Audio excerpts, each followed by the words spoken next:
Diversification and resilience here would refer to things like metals, like other investments that you believe in, that you have conviction in. Perhaps it's commodity plays around all of the minerals or ingredients required for all of these modern industries like AI, electric, and all of that.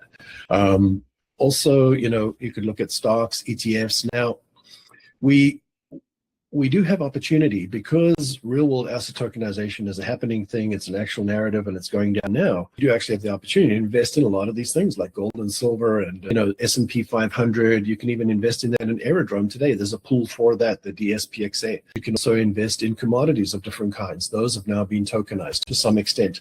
And you can get into those and create diversification there, even though you're still doing that through a crypto wallet. You are participating in those diverse markets and creating that diversification. Now, for resilience, let's consider things like massive power outages. If the power goes out and you don't have the ability to power your crypto device and the ability to connect that to the internet for whatever reason, okay, then you're kind of SOL. You diversified, you invested in gold and silver, maybe the S&P 500 or examples like that.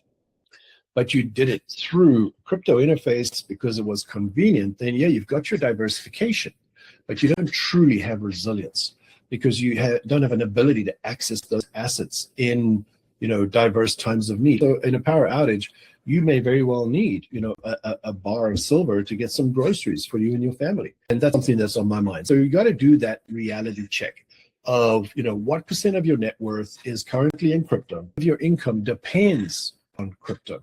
Okay, and if crypto went sideways for 12 months, what happens to you? You're planting the seeds in your overall strategy and your overall approach for your bank, and you want to consider that depending on your answer, like if it does create stress within you, then you might feel overexposed. Okay, and you might consider that you are overexposed.